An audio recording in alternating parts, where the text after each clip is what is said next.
With that, we kick off the running back love list somehow with Saquon Barkley against the Raiders. The Raiders, who are an absolute disaster right now. The Giants, who are expected to have Daniel Jones back, so they'll actually be able to take dropbacks and throw the ball. Saquon Barkley, Barry, comes in as RB what for you? RB2. I am as the number 2 running back in fan. You heard me. Well, look at you. What are they going to do? Let Daniel Jones throw it? Stop it.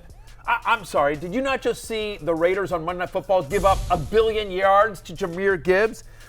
Look, Saquon Barkley is averaging over 30 touches per game since he returned, including a 20% target share. Oh, by the way, they no longer have Darren Waller. Like, how are they going to move the ball in this game? It's through Saquon Barkley. So I think that he's going to just get a massive workload.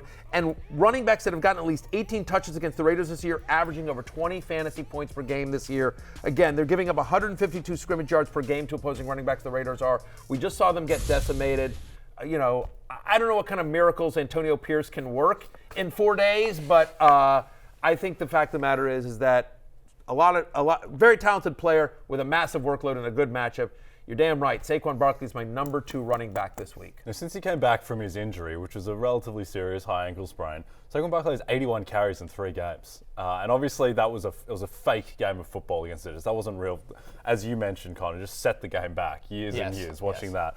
Disappointing from the Jets defense as well to give up 128 yards to Saquon Barkley, but he did look explosive, and he was their only option, and will continue in a way to be. But think about that. Think about that against a Jets defense that I think we will all agree is better than the Raiders. I mean, the Raiders, by the way, the Raiders, as disastrous as the Raiders' offense is, their defense has been fine. Right. Max Crosby's having an awesome year, right? So I mean, like their defense isn't awful, but they're better. Other than Max Crosby, I think they're better in the secondary than they are in terms of rushing defense. And in a game in which the Giants had a guy that passed for negative yards. I mean, like, DeVito was no threat at all. We think that the Jets is a better defense than the Raiders. And the Giants had no passing threat at all, and Barkley was still able to get over 100 total yards against the Jets. So against the Raiders, and Daniel Jones, even though he may not be 100%, he's obviously a significant upgrade of what they have in DeVito. Like, you know. So, yeah, Barkley's number 2. Okay. You heard me. Okay. Another running back in Barry's top 5 going into the week, Jonathan Taylor, whose workload goes up, but more importantly, he's got the Panthers, who have been their defense has been a fantasy goldmine for running backs. It has been. And Taylor, he looks explosive again. He looks like the guy that he was in 2021. I think it went a little bit under the radar that last year that Jonathan Taylor was dealing with an ankle issue basically the whole season.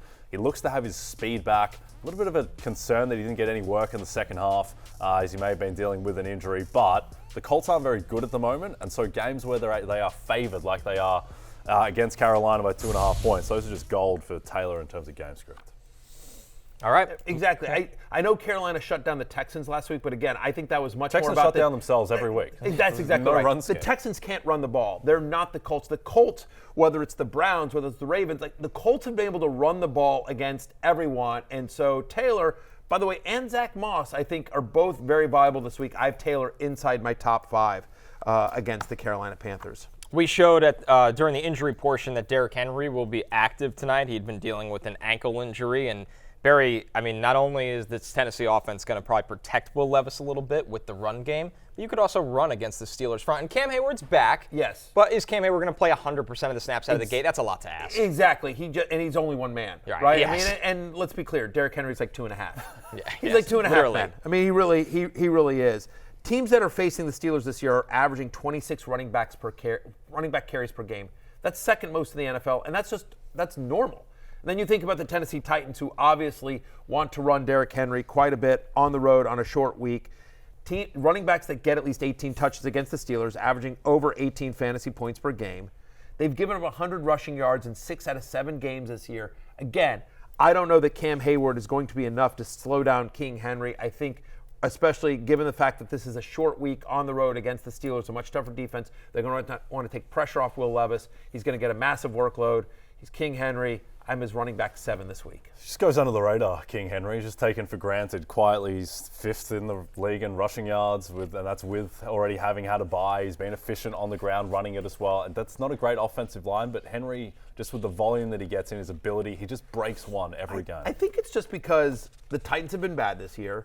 And we really haven't seen, and there haven't been any national games. It feels like usually for many years there were like, they would be on these Thursday night games. Against Jacksonville. Right, right. And then you'd see Derrick Henry rush for 80, have an 80-yard run, and everyone would be like, whoa. But I think just because they've been limited to like the fourth or fifth window on CBS a lot of times, whatever, he hasn't had a lot of these massive big plays that we've seen, and because the Titans have been bad, it feels like just people aren't aware to that point. Like I don't think anyone really, he's fifth in the NFL in rushing. I think most perception is that he's had a quote down year, and he's had some bad games. But as we enter week 9, he's freaking Derrick Henry still. It's just a down year for running backs as well. Like the really exciting, explosive running backs have been like Devin Achane or Kyron Williams came out of nowhere. And now they've both been dealing with injuries. So Derrick Henry, he only has 526 rushing yards through 7 games, but that makes you the 5th best rusher in the NFL right now. So I think that's another thing too. It's just about context of the position. A couple others receiving votes: Darrell Henderson, Kareem Hunt, Chuba Hubbard, and Zach Moss. Henderson and Moss both sneak into the top 20, while Barry, Hunt, and Hubbard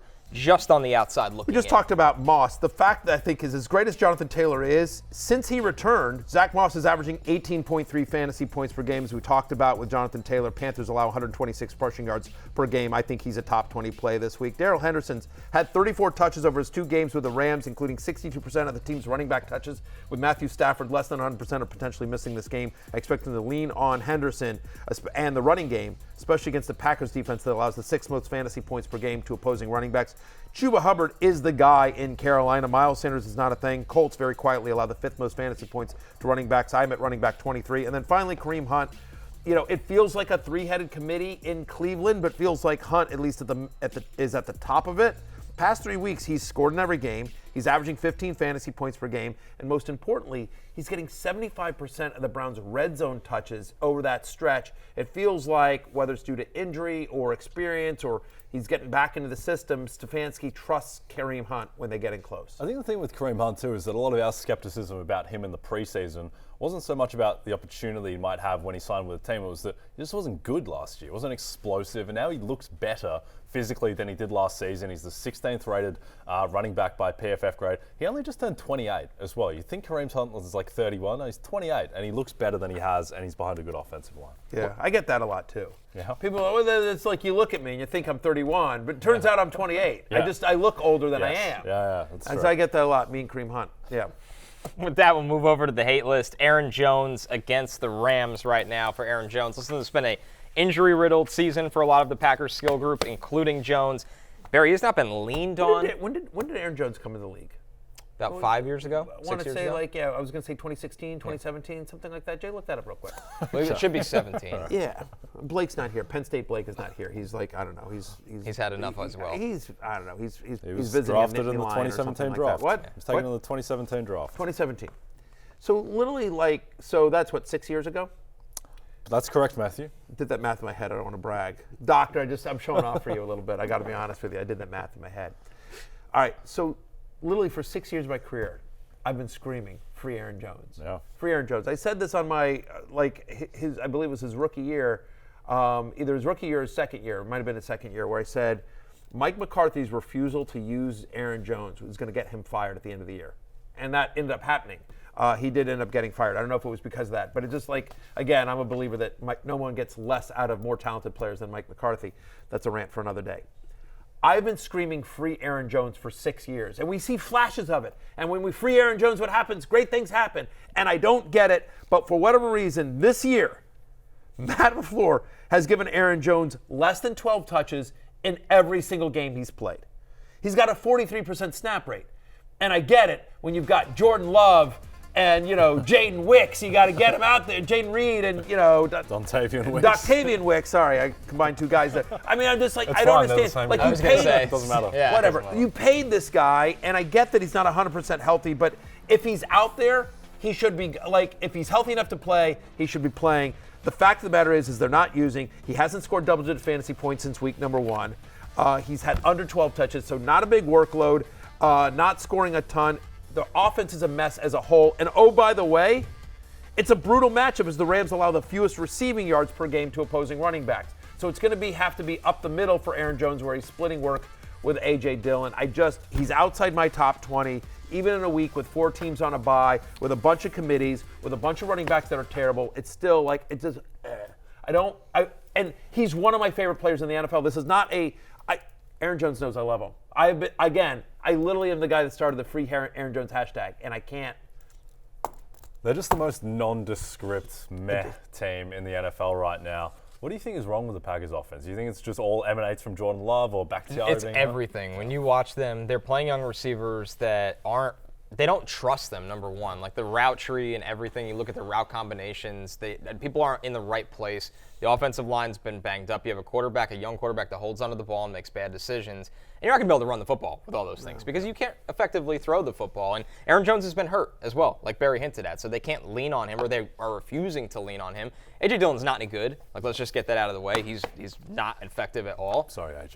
That's how and a lot of their players haven't been effective. I mean, Christian Watson's been hurt, right? Romeo Dobbs has been up and down. Luke Musgrave has been hurt. It's just everything that could go wrong for the Packers offense this year has gone wrong. Yep, and they are 3.5-point favorites home to the Los Angeles Rams because it's likely not going to be Matthew Stafford. It may be. Still a good defense. But anyway, that line tells you that DraftKings doesn't think he's playing. Correct. That's what that line tells you. Is that so? That'll be dicey. Be interesting to see who's under center. We'll talk about that more as the week goes on. Staying in the NFC North, another running back here in Alexander Madison makes the hate list, does not crack the top 25. And Madison, in large part this year, Jay, has just not been effective. Atlanta's defense up front, pretty good too. Even with Grady Jarrett hurt, this is still a front that should be able to contain Madison with a young quarterback in Jaron Hall making his first start under center. Yeah, it looked like it was trending towards Cam Akers in that San Francisco Monday night game where Cam Akers was the guy who got the work towards the end of the game. Madison did get 16 carries against the Packers versus Akers 9, but Madison was 16 for 31. And so it seems like either he gets limited work and he's decent with it, or he gets a lot of work and he does nothing much with it. Tough matchup, and you would expect that surely, if any team is going to load the box this weekend, it will be the Falcons and make Jaron Hall beat them. I mean, that's the point. We have no idea what this offense is going to look like without Kirk Cousins. It's certainly certainly is a strong word. It is likely it's not going to be as effective with Kirk Cousins. Again, Hall may be good. You know what I mean? He may surprise us. He may also be not so good. The fact of the matter is to your point, the Falcons' really good run defense, even without Grady Jarrett. I mean, they haven't allowed a running back rushing touchdown this entire year. Not one. Not one. They also allow the second fewest fantasy points to opposing running backs. And Madison, who is 51st among qualified running backs in fantasy points per touch. So, I mean, again, he is only a volume play because he's not very efficient with his touches. When he gets touches, he is 51st in fantasy points per touch. So basically what you're doing is you're hoping that he gets a massive workload here, and I just don't know that you can count on that because, again, they may get Cam Akers. They may be a lot more 3-and-outs with an inexperienced quarterback, by the way, and they may be down. Like, again, I am of the belief that the Falcons' offense, especially if Drake London plays. If Drake London plays, along with Kyle Pitts, along with Bijan Robinson, like all the anti-Atlanta talk is not because they don't have talent. It's because of the coaching and the quarterback. And I'm a Taylor Heineke guy. I mean, again, there'll be some ugly turnovers, but like he's going to push the ball down the field. It will be a more upbeat, more up-tempo offense with Heineke under center. And so there's a chance they're down in this game and they're having to throw. So anyway, I just he's my running back 29. Yep. Falcons are 5-point favorites in that game, to your point, Matthew. Yep. Final running back on the hate list, Emari DeMercado. He's got a tough Browns defense, and I think more concerning, Barry, is that he has not been the pass-catching threat in this offense that we had hoped him to be. It's so weird, Jay. I don't know what to – yeah, it's like first we think he's the pass-catching guy. Then Ingram gets a lot of work, and then he is, and then he's not. And so the 2 of the past 3 games, DeMercado has under a 3% target share. Under 3%. Keontae Ingram, it didn't show up in the box score, but Keontae Ingram ran twice as many routes, and he saw 4 of the 6 snaps that the Cardinals had inside an opponent's 10-yard line. By the way, they're playing the Browns, and you want to talk about we don't know what the Vikings will look like under Jaron Hall. Like, we don't know what Clayton Tune is going to be with the Cardinals. I mean, like, I feel much better about Hall with the Vikings offense than I do about Tune with the Cardinals offense against the Browns. I mean, that's the fact of the matter is that only twice this year have the Browns allowed a rushing touchdown to opposing running backs. So it doesn't feel likely that DeMercado falls into the end zone here, and it's a tough matchup, and again, you're sort of nervous about this. He's my running back 26. And I think with 4 teams on bye, a guy who got 20 carries last week, he's probably going to have to be started in most leagues. But that's even why if you he's start running back him, 26. He's a flex. But even if you start him, you don't have to feel good about it. Right. And they're 8-point dogs to the Browns, so it's probably not going to be a good game script. yeah, All right. probably not. Before we get to break here, guys, want to thank Amit as well for joining us on set. He's going to stay with us in the studio, just in He just doesn't front. get to stand there awkwardly behind us. Yeah, he's gonna. He gets to stand awkwardly behind the cameras. Exactly. He's gonna duck out from the bar. It's everyone's dream. Yes, he got the drink for free. Did they put you in a nice hotel last night? Yeah. Okay. Well, today actually, I came in today. Okay, you came in today. Are they putting you in one night? So it might not be a good one. All right. Well, we'll see. We'll report back later. Yeah, we'll let everyone know All tomorrow. right, listen, so you'll be back at the end of the show. You're going to go off stage now. You're going to write me some scripts for some drugs. And then we'll be back right after this with more Love Hate. That's how you go to break, Connor. That's No, how it's not, done. because I still got to do an ad. Get your weekdays started with Bet the Edge. Join Jay and Drew Dinsick as they tackle the biggest games from every angle in the NFL, NBA, and more. So whether you're targeting spreads and totals, looking for value in futures markets, or circling player props, Jay and Drew have you covered with new episodes every weekday at 6 a.m. Eastern. That's what we now have to we're do. going to break, but we're back For Love Jay's Hate stupid other Scratchers. podcast that he Thank cheats you, on me? Amit. Where's the S&Y promo? Can we do that next? Give me Todd Zeal. Hey, it's Matthew Berry from NBCSports.com and RotorWorld.com, and I want to thank you so much for watching whatever it is you just watched, or if nothing else, being too lazy to click out of the autoplay after this video started, after whatever it is you actually wanted to watch finished. But now that you're here, I'd like to take a moment here to ask you respectfully now, okay? I'm asking you respectfully to subscribe to the NFL on NBC YouTube channel. You'll get the latest Roto-World fantasy news headlines, all sorts of great shows, including my own Fantasy Football Happy Hour. So go subscribe now. Again, I'm asking respectfully.